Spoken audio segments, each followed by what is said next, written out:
amiga, paz seja convosco. Estamos aqui para mais um vídeo e desta vez eu quero falar sobre o anjo do Senhor, a teofania de Deus.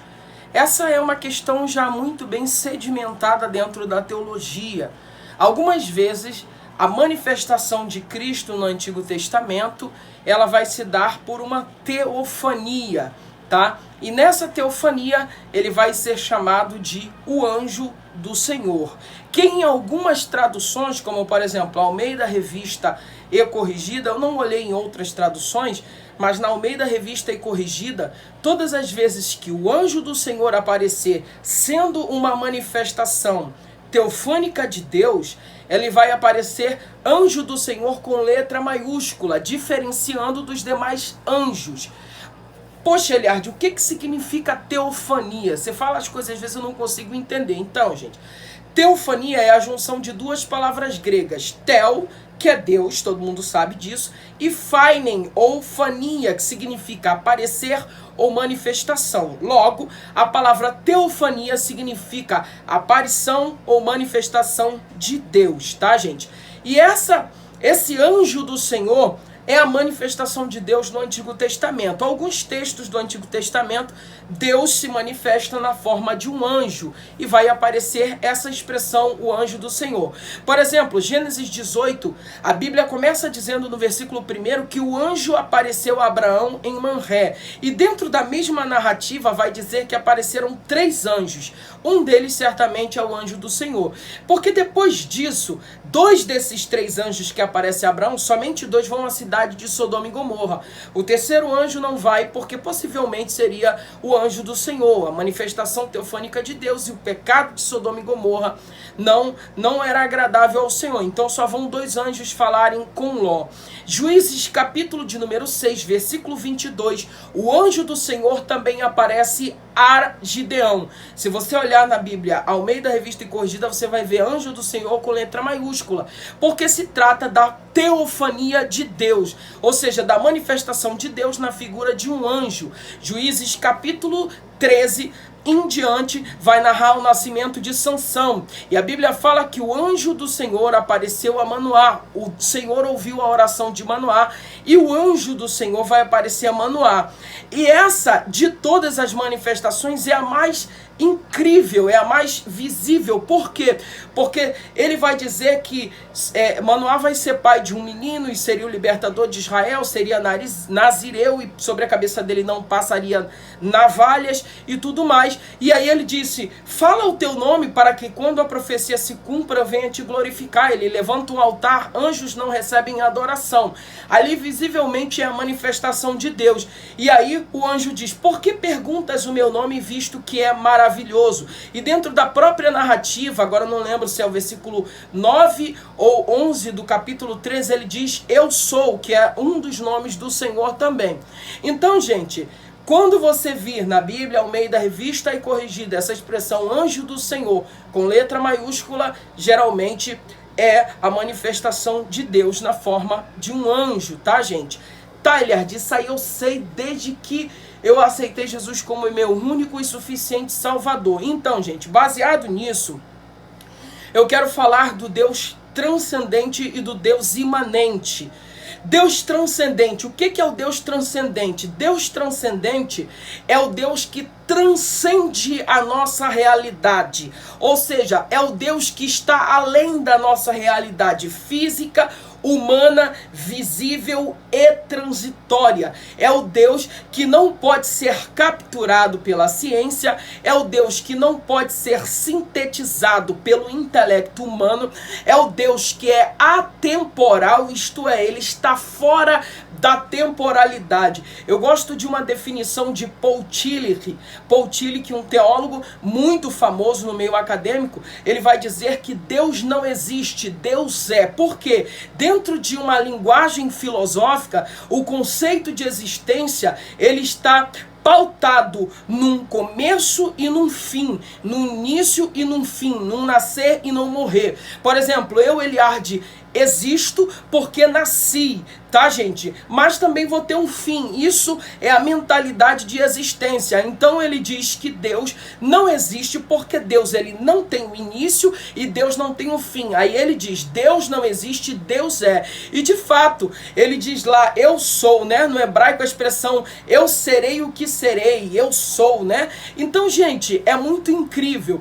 Esse Deus transcendente que não pode ser capturado pela ciência, que não pode ser sintetizado pelo intelecto humano, que está acima dos céus, né? Que o intelecto humano não pode sintetizar ele, mapear ele, descrever ele. A própria palavra teologia é o estudo de Deus, mas ninguém pode estudar Deus de fato. Então, na verdade, a teologia é uma síntese racional do que seria a ideia de Deus, mas não sintetizando Deus totalmente na sua essência, porque esse Deus não pode ser sintetizado nem resumido pelo intelecto humano, pois ele é transcendente, ele transcende a nossa realidade, ele está para além do nosso raciocínio humano, do nosso intelecto, da nossa temporalidade, ou seja, ele é transcendente. Só que quando a gente lê a Bíblia Sagrada, a gente vê que esse Deus transcendente, que transcende a nossa realidade, ele se faz imanente, ou seja,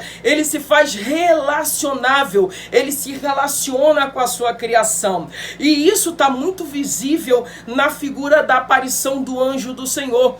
Quando o anjo do Senhor aparece a Abraão, aparece a Gideão, aparece a Manoá, pai de Sansão, ou seja, o Deus transcendente na figura do anjo do Senhor, ele se faz imanente, ele se faz relacionável, ele vem se comunicar com o homem. Eu não sei se você sabe, mas a palavra anjo no grego é angelos, que traz a ideia de mensageiro, ou seja, o Deus transcendente, ele se faz relacionável, ou seja, ele se faz imanente, ele se mistura com o seu povo. E é incrível que esse Deus transcendente, que a teologia, que a filosofia grega pintou dessa forma, dentro de um conceito judaico, ele é imanente. Por quê? Porque ele escolhe um povo para si, Israel, e essa eleição de Israel não tem nada a ver com a eleição do meu povo queridinho, mas era o povo eleito que seria a voz de Deus para as demais nações. Israel interpreta essa eleição como uma predileção de Deus, como uma preferência, e a ideia de eleição aqui não é essa. A ideia de eleição aqui é uma ideia de sacerdote, é aquele que recebe de Deus e transmite para o povo. E o povo de Israel se ensoberbeceu e falhou na sua missão. Então, gente, mas dentro de tudo isso, nessa teofania de Deus, Deus se faz imanente através da figura do anjo do Senhor, né? A Bíblia fala que quando Deus falou para Moisés, eu não vou com vocês, eu vou mandar o meu anjo. Esse anjo aqui não é o anjo teofânico, seria um anjo, né, um anjo da parte de Deus. Aí Moisés disse assim, nós não sairemos do lugar se a tua presença não for conosco. E Deus disse, então tá bom, então eu vou com vocês.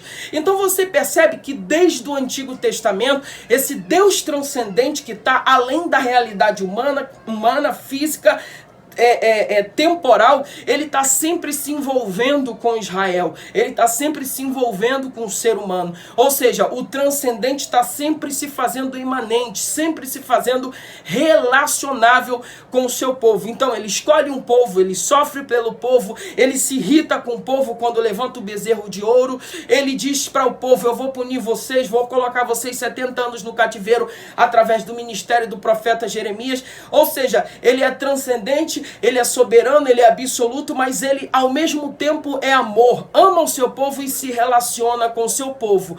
E essa imanência vai ganhar o seu ápice, ou seja, o seu clímax total. Essa imanência se dá na encarnação do Filho de Deus. Então, o nosso Deus, o Senhor dos Exércitos, ele ao mesmo tempo que é transcendente, atemporal, eterno, imutável, ele se faz imanente e relacionável com o seu povo. E eu quero finalizar o vídeo com uma palavra do teólogo suíço da cidade de Basileia, Karl Barth. Eu gosto muito disso que ele fala. Ele diz que Deus é transcendente, Deus é atemporal, Deus é eterno, Deus é imutável, Deus tem características que a mentalidade humana jamais conseguiria capturar. E para que o povo entendesse esse Deus, humanamente falando, seria impossível entender um Deus que é transcendente, atemporal, eterno, que se move fora da temporalidade humana, né? Fora do Cronos, no Kairos. Para que o povo entendesse esse Deus, o Deus transcendente se faz imanente através do processo de encarnação do seu Filho.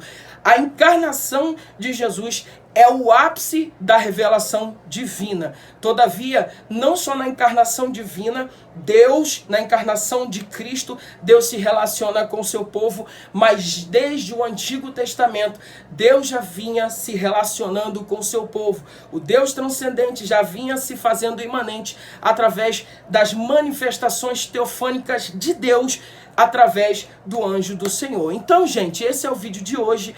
Eu espero que você tenha gostado do vídeo. Se você gostou, é de graça, deixa o seu like. Você que ainda não é inscrito, se inscreva no nosso canal e ative o sininho para receber notificações todas as vezes que a gente fizer uma nova postagem. E faz um favor, gente, não esquece de olhar sempre os vídeos que aparecem aqui em cima, bem em cima. E também os cards que aparecem no final aí. Compartilha com o máximo de pessoas que você puder aí esses vídeos nossos aí, tá bom, gente? Eu tenho certeza que tá te abençoando, tá abençoando um monte de gente. Então não se esquece, se inscreva no canal, ativa o sininho para receber notificações todas as vezes que a gente fizer uma postagem e compartilha aí para abençoar outras pessoas também com os nossos vídeos. Deus abençoe você, sua casa e sua família e até o próximo vídeo.